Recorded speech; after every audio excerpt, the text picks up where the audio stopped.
State Representative Jodi Salvo and Representative Justin Pizzulli. Welcome to Message from the House. Thank you. Glad to be here. Hello. Thank you for having us. We just got back from a very compelling hour and a half of testimony about the topic that we are going to discuss today. Before we get into that, something a little lighter, I want to ask Rep. Salvo a little bit about your background. You're technically a freshman, as we say in the Ohio House. So just tell me a little bit about you, your background, your district, and we'll go from there.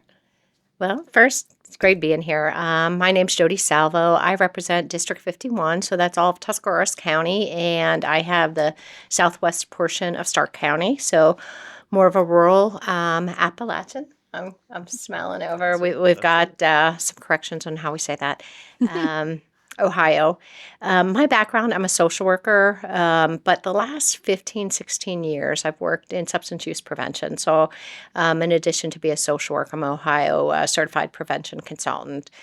So my work really has been around substance use prevention, mental health promotion.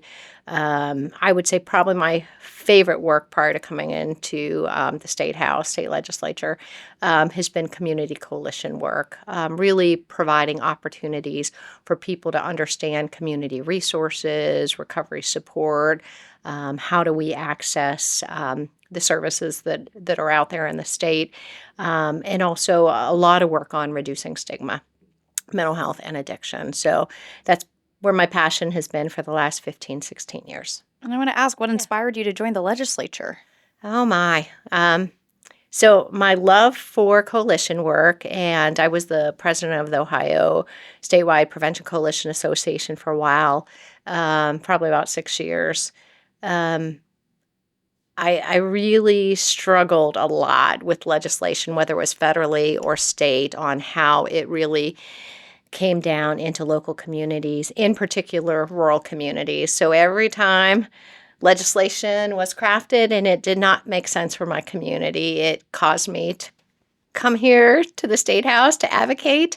It caused me to go to Washington, D.C. as well, because I learned no matter how hard we worked in the community, or especially around mental health and addiction, suicide prevention is also a passion area of mine as well. The hard work really does not accomplish or move things forward in our communities as much as our policies do. So knowing if we're working on legislation, that's really what's going to move the needle in our community. So I was probably on a 10-year just advocating on issues that really meant something in our community, in particular around these topics. Very fascinating. Thank you for sharing that. Yeah. I want to move on to the Ibogaine Treatment Study Committee that both of you are on. Representative Pizzulli, you are the chair of this committee. And before we get into what it is, kind of talk about how it came to be. Yeah, so great question. For your viewers who might not know what Ibogaine is, they might have only heard that for the first time.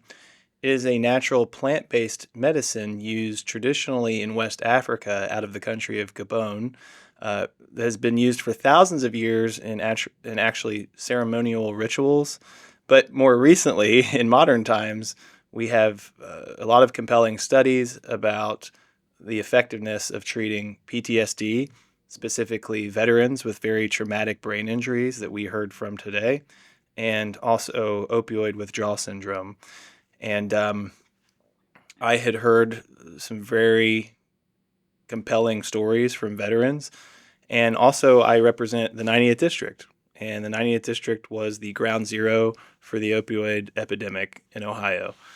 And so it's a subject that matters to me a lot because it's a priority for my constituents. And so what I did was I drafted legislation and put it into the budget to create the Ibogaine Study Committee, to consist of two representatives, Rep. Salvo and myself, and we have Senator Huffman and Senator Manchester. Can't think of a better group.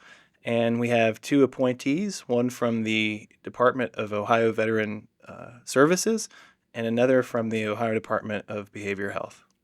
And then, Rep. Salvo, how did you hear about this and communicate with Rep. Pizzulli, and why did you want to be on board with this? So In this past year, I've learned, Rep. Pizzulli and myself, we have a lot in common.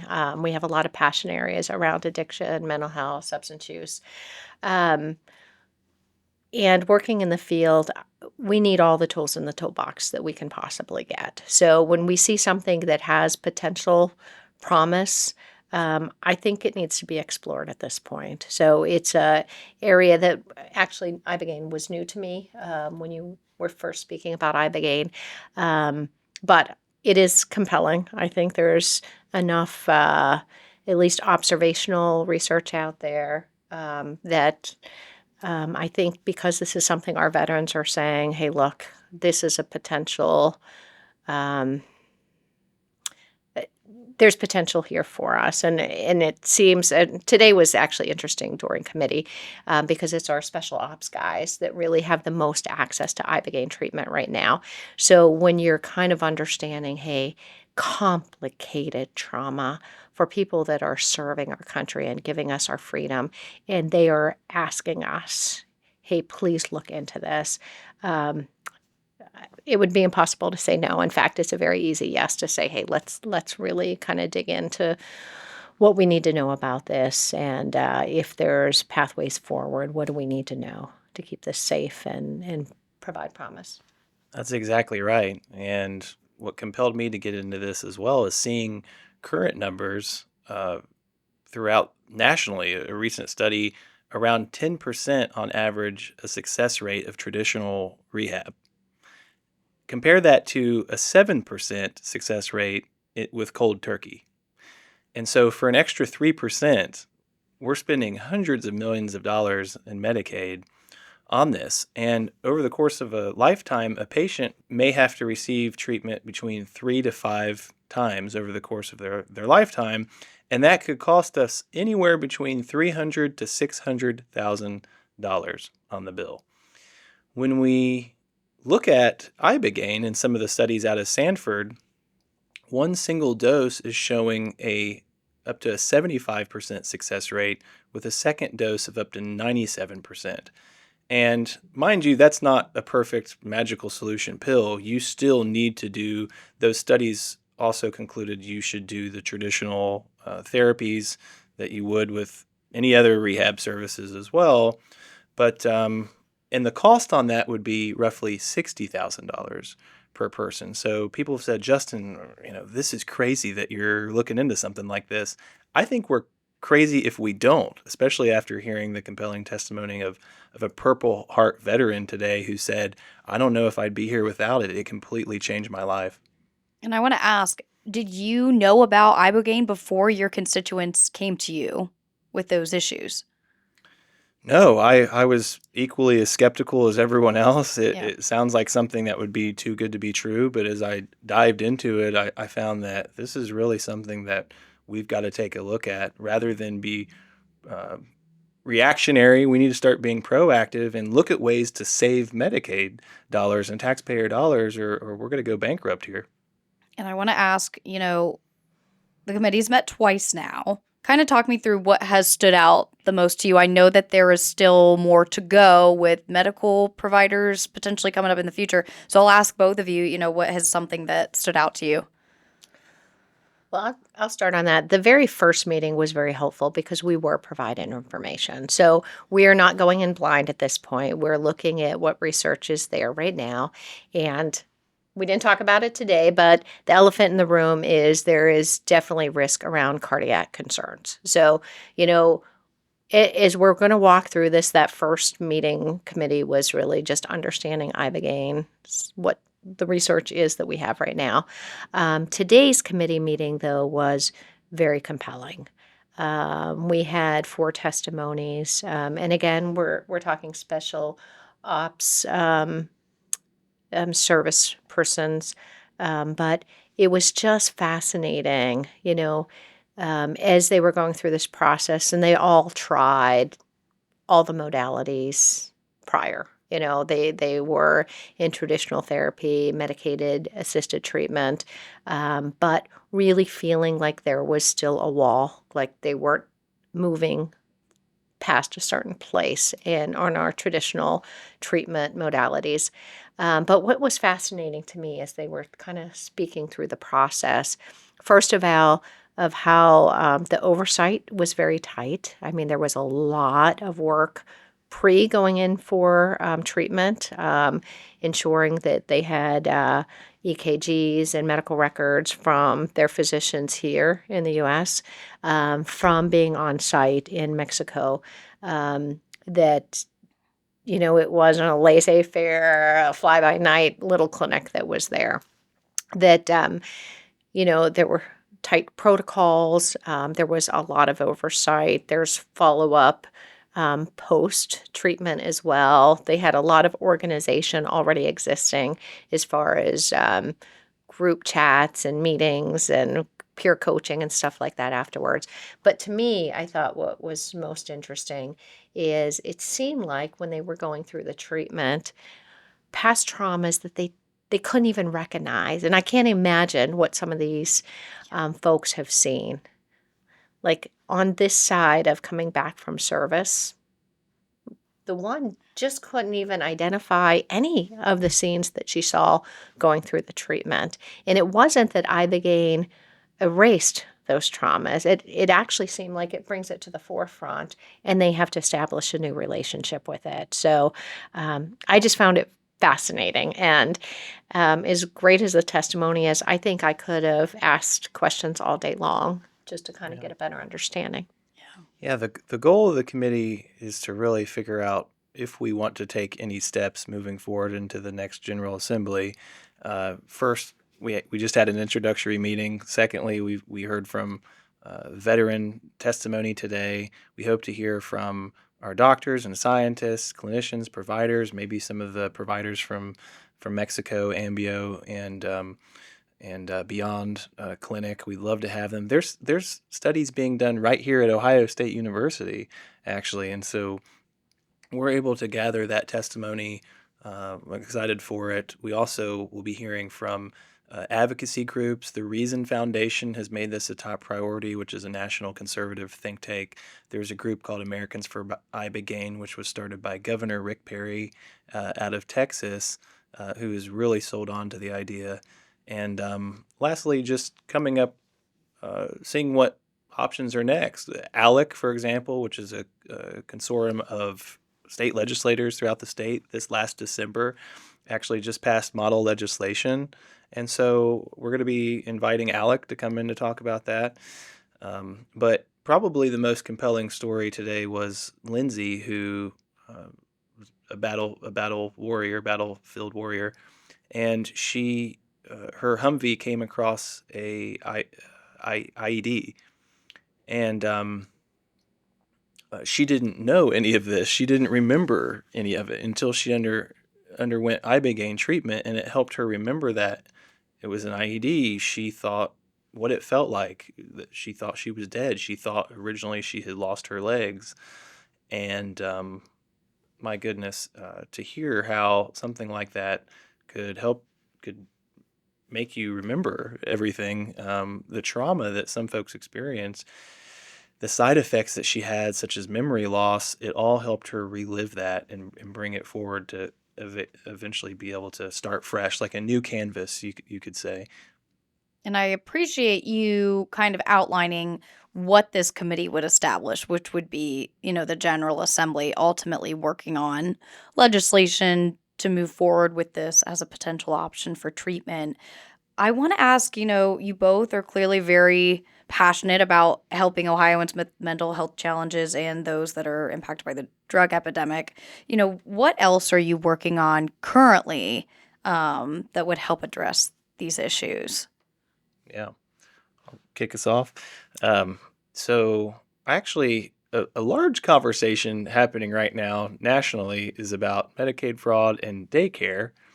And, that is an important subject, of course. But I believe an even bigger problem happening right now is fraud with rehab. And there was a provider in my district that was just charged by the Attorney General for overbilling wellness hours. Like, people would show up at CrossFit for maybe 30 or 45 minutes, and then they were billing Medicaid 4 hours.